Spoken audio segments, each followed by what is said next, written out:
he lives in the tree. The tree arrived 3 days before Christmas. No one saw who delivered it. It was simply there one morning, standing upright in the middle of the town square of Redwood Crossing, its roots wrapped in burlap, its needles dark and glossy like wet ink. It towered over the buildings, taller than any Christmas tree the town had ever used before, its branches sagging under their own unnatural weight. A wooden sign leaned against the trunk. From the forest for the town. No one questioned it. They never did. Redwood Crossing had always loved Christmas. They loved lights, wreaths, carols, and tradition. They loved pretending that old things were harmless just because they were familiar. The town itself was built around the forest, a thick, ancient sprawl of pines that locals avoided at night, but spoke of fondly during the day. "The forest protects us," they said. They were wrong. Evan Holloway stood at the edge of the square, staring up at the tree. He felt it before he saw it. A pressure behind his eyes, a faint ringing in his ears, the sense that he was being watched from every angle at once. The bark was dark, nearly black, split by deep grooves that looked less like cracks and more like scars. Something was carved into the trunk. Names, dozens of them. "Beautiful, isn't it?" Maya Ruth Calder stepped beside him, smiling proudly. Evan didn't answer. The names were not random. He recognized some. Old names. Names of people who had moved away. Names of children who had gone missing decades ago. Names no one talked about anymore. The tree smelled wrong. Not pine. Iron. "They say it's older than the town," the mayor continued. "A gift. Isn't that nice?" Evan swallowed. "Who says?" he asked. Ruth shrugged. "The forest." By nightfall, the tree was decorated. Lights wrapped around the branches without being plugged in. Ornaments appeared, hand-carved figures made of bone and wood, each etched with symbols that hurt to look at for too long. Tinsel hung like strands of hair, catching moonlight in dull, greasy flashes. Children gathered beneath it, laughing. The branches shifted slightly. Evan left the square with a headache and a feeling he couldn't shake. At home, his wife Mara was setting the table, humming softly. Their son Caleb sat on the floor, drawing pictures of trees, over and over again. "All day," Mara said lightly. "He hasn't drawn anything else." Evan knelt beside the boy. "Buddy," he said. "Why trees?" Caleb looked up. "They're watching," he whispered. That night, Evan dreamed of roots. They grew beneath his house, cracking foundations, threading through walls, wrapping around sleeping bodies. He dreamed of faces pressed into bark, mouths open in silent screams, eyes blinking beneath sap. He woke, gasping. Outside, the wind carried the faint sound of creaking wood. The first disappearance happened the next morning. A boy named Lucas Green, 7 years old, vanished on his way to school. No footprints in the snow, no struggle. Just a hat lying near the town square, crushed beneath the shadow of the tree.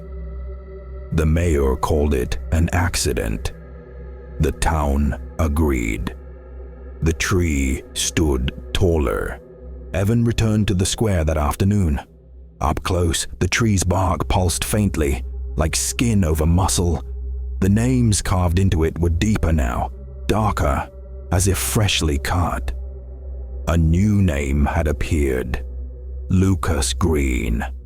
Evan staggered back. The tree creaked. Something shifted inside it. He went to the library. Old records were kept in the basement, dusty ledgers bound in cracking leather. Evan searched until his fingers bled from paper cuts, until he found what he was looking for. A journal dated 1893. The forest demanded its due again, the journal read. We fed it so the winter would end, so the children would stop vanishing in the night. The tree is hungry. It remembers every gift. Evan closed the book. His hands shook. The forest had not always been forest. Before Redwood Crossing existed, the land had been sacred, claimed by something older than names. The settlers had cut it down, burned it, bled it dry, and then they planted the tree. That evening, the town held a celebration. Carols echoed through the square. Wine flowed freely. People danced beneath the tree's branches, laughing, pretending not to notice when needles fell like black rain. Mayor Calder raised a glass. To tradition, she declared. The tree shuddered. Caleb tugged Evan's sleeve. Daddy, he whispered. It's calling. Evan followed his gaze. A low branch had bent downward, nearly touching the ground. Something hung from it, an ornament shaped like a small wooden man. Its face looked exactly like Lucas Green. Evan grabbed his son and ran. Behind them, the tree creaked louder, branches groaning as they shifted inward. Closing ranks, roots pushed up through the cobblestones, cracking stone, reaching. The lights flickered, and from deep within the trunk, something laughed. That night, Evan told Mara everything, the journal, the names, the tree. She listened quietly, then shook her head. You're tired, she said. Everyone's been on edge. But when Evan pointed out the window, the tree had grown again. Its branches now brushed the rooftops. Mara's smile faltered. What does it want? She asked. Evan looked at Caleb, asleep on the couch, clutching his drawing of endless trees. It wants what it's always wanted, Evan said. Outside, roots split the pavement. The tree was no longer waiting. At midnight, the lights went out. The town square filled with the sound of tearing earth. And somewhere inside the tree, a child screamed. The scream did not fade. It echoed through Redwood Crossing long after the lights died, bouncing between buildings, slipping into homes through cracks in windows and beneath doors. Parents woke, clutching their children. Dogs whimpered and hid. Somewhere, glass shattered as roots punched through concrete. The scream came from the tree, and it was not the first voice inside it. Evan stood at his living room window, heart pounding, watching the square drown in darkness. The tree loomed at the center of it all, barely visible, its outline wrong, too wide, too thick, its branches sagging lower than before. Mara clutched Caleb behind him. We need to leave, she whispered. Evan shook his head slowly. You don't leave Redwood Crossing, he said. You feed it. The scream stopped abruptly. The silence afterward was worse, because the tree moved. Its trunk split slightly down the middle, bark peeling back like wet skin, revealing something pale and fibrous beneath. Sap dripped from the wound, thick and dark, pooling at its roots. The sap smelled unmistakably human. By morning, the mayor called an emergency meeting. Everyone came. They always did. People gathered in the square, wrapped in coats and denial, pretending not to see the way the tree's roots now wrapped around street signs and lampposts like veins. The branches hung low, heavy with new ornaments. There were more than before. Some of them blinked. Mayor Calder stood beneath the tree, her voice calm and practiced. There was an incident last night, she said. A tragic accident? A murmur rippled through the crowd. Lucas Green, she continued, wandered too close to the forest. Evan stepped forward. That's a lie. Every eye turned to him. You know what this is, Evan said loudly, pointing at the tree. "You've always known." Mayor Calder's smile did not falter. "Sit down, Evan." "The names are carved into it," he shouted. "The children, all of them." Silence fell. Someone began to cry. Mayor Calder sighed. "It's tradition," she said. "And it works." The crowd shifted uncomfortably. "It keeps the forest quiet," she continued. "It keeps the winter short. It keeps the rest of your children safe." Evan laughed, a broken sound. "Safe," he said. "There's a child screaming inside it." The tree creaked. A branch lowered slowly, deliberately. An ornament slid free and dropped at Evan's feet. It was carved from bone. It wore Caleb's face. Mara screamed. Caleb clutched Evan's leg, shaking. "I didn't go near it," he sobbed. "I swear." Evan scooped him up. Mayor Calder's voice hardened. "The tree doesn't lie." That night, Evan returned to the library. He dug deeper, past journals, past town records. He found the original charter of Redwood Crossing, signed in blood, not ink. We offer remembrance, we offer growth, we offer what we love most. Beneath it was a drawing. The tree, and beneath the tree, a mass of bodies. The forest spirit had never been singular. It was a hive, roots feeding on memory, grief, guilt. Children were chosen not because they were innocent, but because they were unfinished. Easier to absorb, easier to shape. Evan understood then. The tree wasn't fed to keep it alive. It was fed to keep it asleep. And it was waking. On Christmas Eve, the town prepared the offering. They called it a celebration. Tables were set, music played, wine flowed, laughter was forced and brittle. Parents held their children too tightly, smiling through tears. The mayor wore red, the same shade as the sap. Caleb sat quietly beside Evan and Mara. "They're going to give me to it," he whispered. Mara shook her head violently. No, they're not." Evan stared at the tree. "They will," he said, "unless we stop it." At midnight, the tree began to glow, not with lights, with veins. Pale lines pulsed beneath the bark, spreading outward, upward, until the entire trunk shimmered faintly like living flesh. The ground trembled. The crowd fell silent. Mayor Calder stepped forward. "We give thanks," she said, "for another year." She gestured toward the tree. "It is time." Two men stepped out of the crowd. Evan recognized them, neighbors, fathers. They reached for Caleb. Evan shoved them back. "No!" The tree creaked loudly. Roots burst from the ground, coiling around Evan's legs, pinning him in place. Mara screamed. "Please," Mayor Calder said softly. "It's always a child." The branches descended. They wrapped gently around Caleb's shoulders. He did not scream. He looked at Evan. "Daddy," he said, "it hurts already." The bark split open. Inside the trunk, faces pressed outward, dozens of them, eyes rolling, mouths open in soundless cries. Their skin had fused with wood, their hair tangled in roots. Lucas Green was there, and others, too many others. Mara broke free. She ran forward and grabbed Caleb. "I'll take his place," she screamed. "Take me!" The tree paused. Its branches trembled. The mayor's eyes widened. "That's not..." The tree did not care. Roots surged upward, wrapping around Mara. They lifted her from the ground. Her body convulsed as bark began to grow across her skin, sealing her mouth, her eyes, her screams.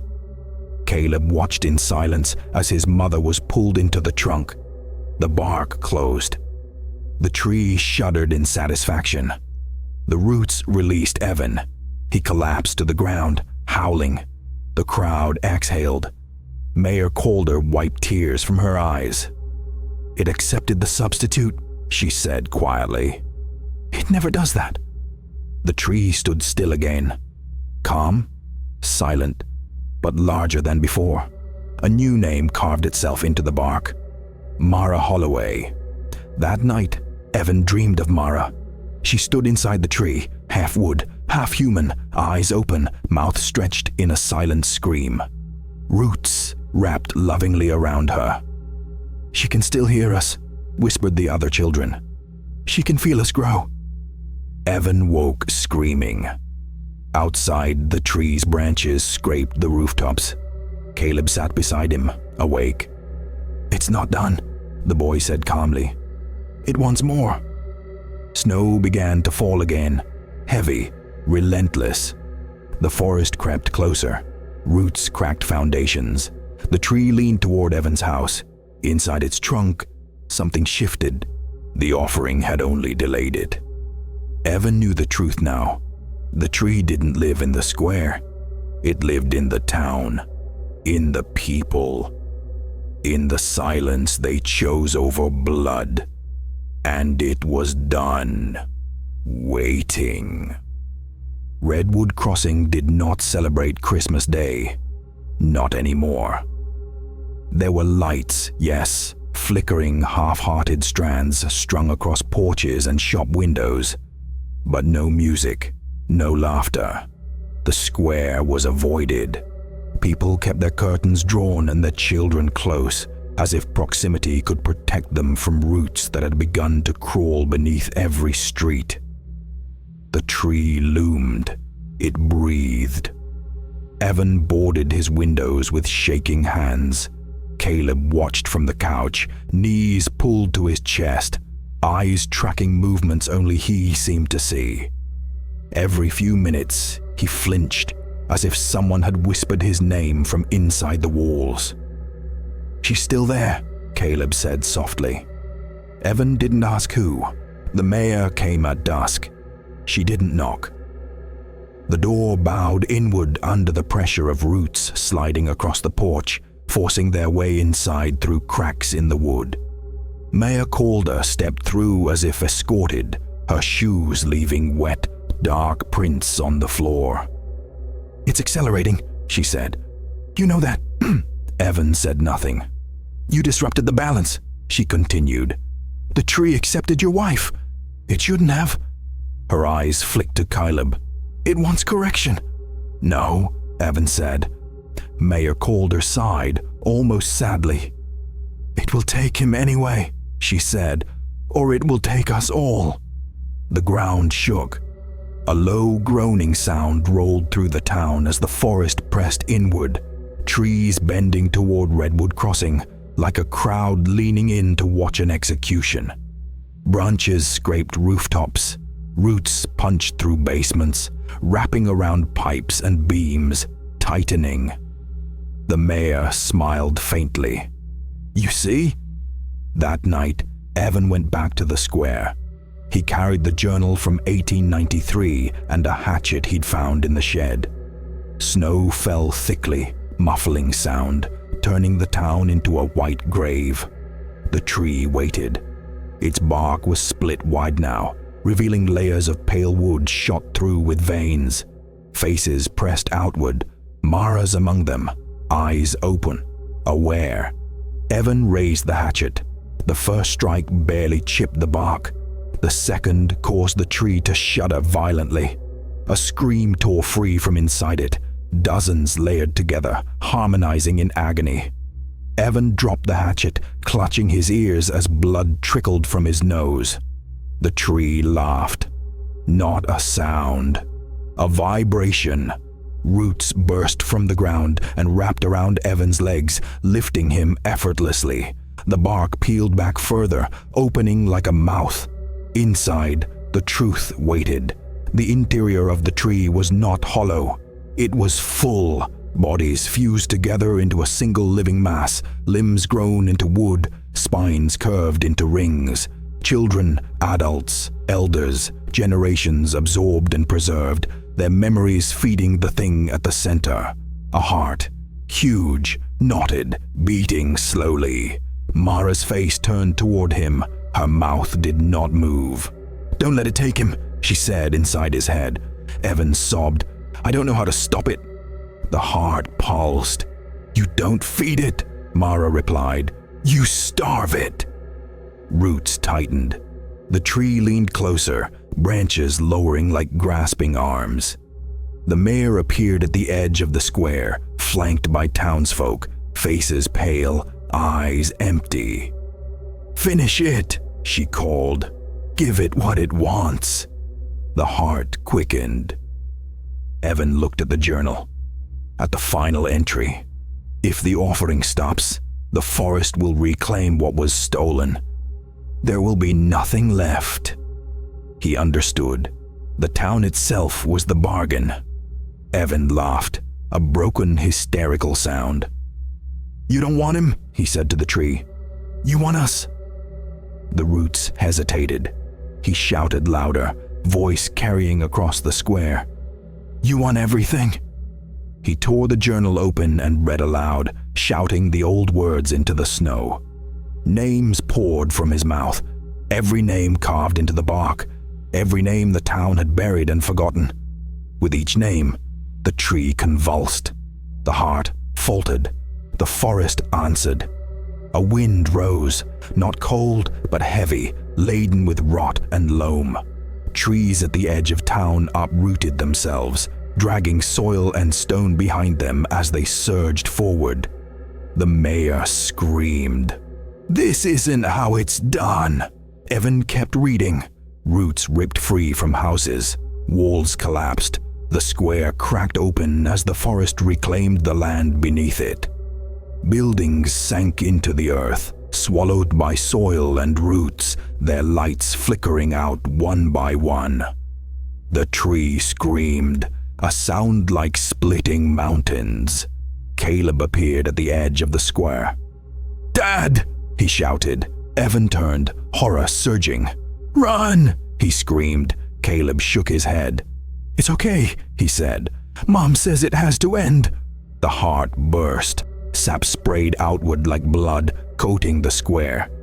The tree split from top to bottom, its branches collapsing inward as the forest surged through it, tearing it apart plank by plank, face by face. Mara screamed once.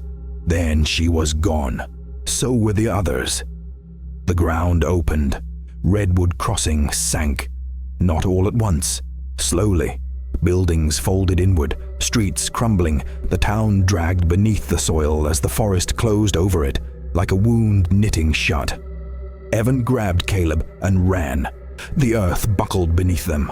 They reached the forest edge as the final houses disappeared behind them. The square vanished, the tree reduced to splinters and roots devoured by the earth. Silence fell, heavy, complete. When morning came, there was no town, no square, no roads, only forest, thick, ancient, unbroken. Evan and Caleb stood alone at its edge, snow falling gently through branches that whispered among themselves. They walked for hours before reaching the highway. Cars passed, people stared. No one remembered Redwood Crossing, no one asked where they'd come from. Years later, Evan refused Christmas trees. Caleb never argued, but every December, when snow fell just right, they would hear it. A faint creaking, a soft, woody sigh, and Caleb would look up and whisper, "It's still hungry." In forests across the country, trees grew a little faster. Bark split in strange patterns. Sap ran dark. People who cut them down swore they heard screaming when the trunks fell. They blamed the wind. They always did. If your Christmas tree bleeds, if it smells like iron, if you swear you see faces in the bark, don't decorate it. Don't feed it. And whatever you do, don't put it in your home. Because some trees remember what we gave them, and some of them are still growing.